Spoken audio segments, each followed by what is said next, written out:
Hello, welcome to Spanish Lessons with Dr. Alan Davison. The videos in this series are designed to be used with the Blurzo el Burro graded Spanish reader. The reader is available at Amazon.com or through my website at blurzo.com. Have fun. Okay, continuing with our discussion of ser and estar. Remember, ser is used for generally permanent characteristics, where estar is used for temporary characteristics and for location. Okay? So let's do a few examples. For example, um, we are students. Okay, that's a generally permanent characteristic. It's not going to change anytime soon. So nosotros somos, because it's permanent characteristic, estudiantes.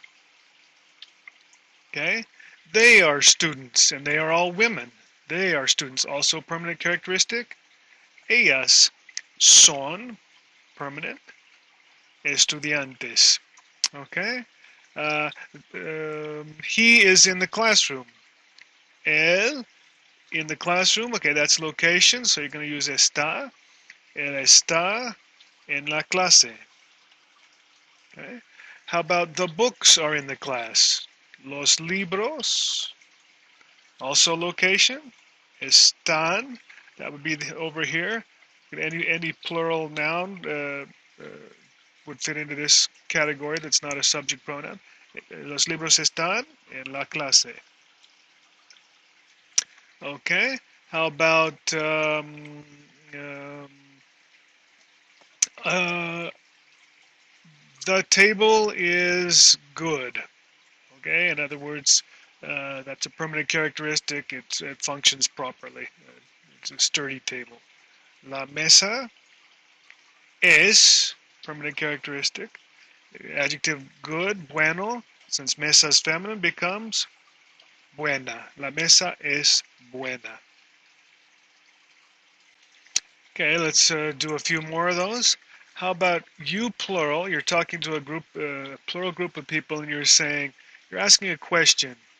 Uh, are you students? Are you students?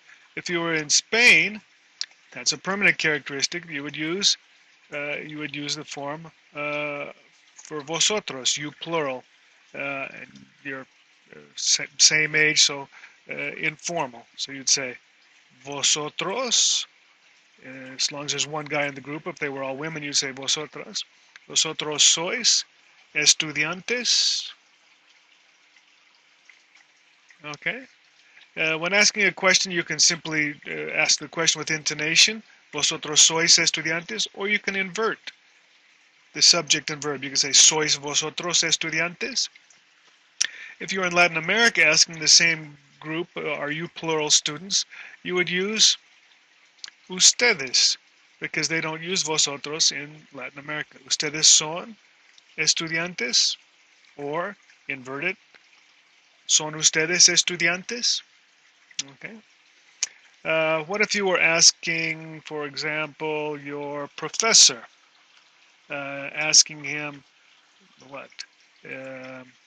Asking him if he is a professor. You don't know, but you need to show some additional respect. This person may be older, seem to be in some sort of position of power. You would ask the professor, usted, which is the formal you form. Usted es profesor, or invert it. Es usted profesor?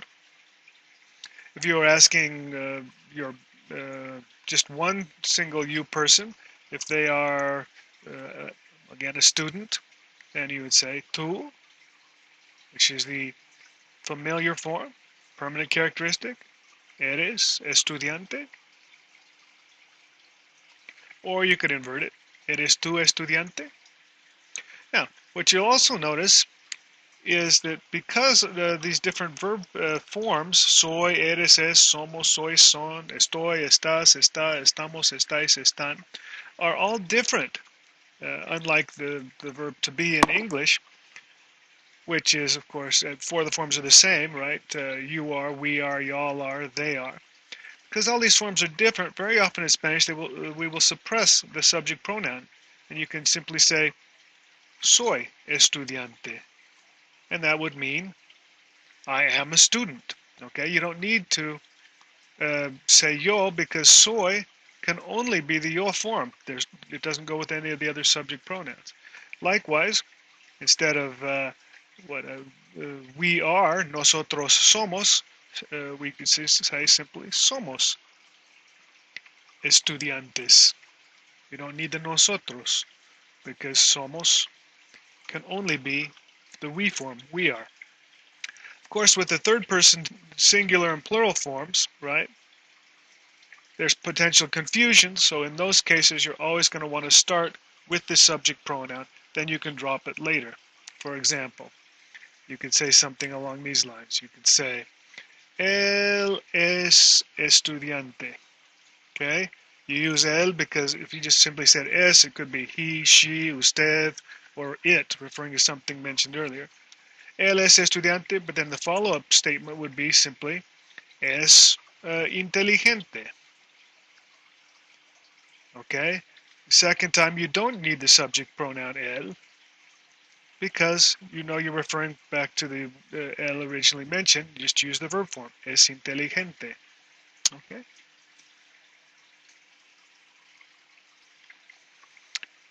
So, likewise in the questions, for example, the question, eres tú, familiar you form, eres tú,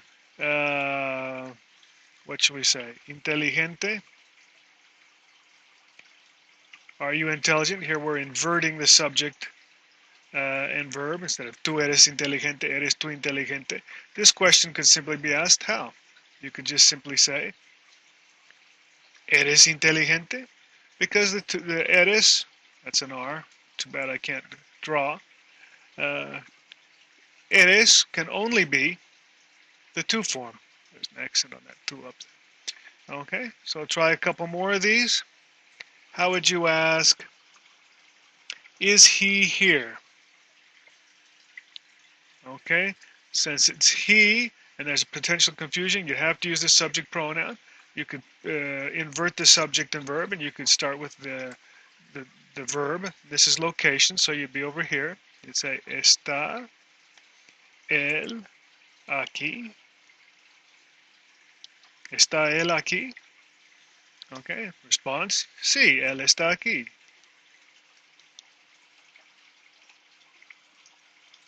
Or in the response, since you know you're already talking about él, you can simply say, sí, él, sí, está aquí. And you would simply know that you were referring to él because of the follow-up to the question. Okay, those are the verbs ser and estar. Again, ser, generally permanent characteristics, estar, temporary, and location. If you're following along in the Blurzo El Burro Graded Spanish Reader, the reading selections that go with ser and estar are on pages 5 and 6. And one final verb to throw into this category with ser and estar is another irregular form of the verb haber, which is the conjugated verb I. I means there is or there are. It can be used with one or more things. And it's just, it doesn't have a yo form or anything like that. It's just this one form. You say something like, hay un estudiante en la clase. Okay?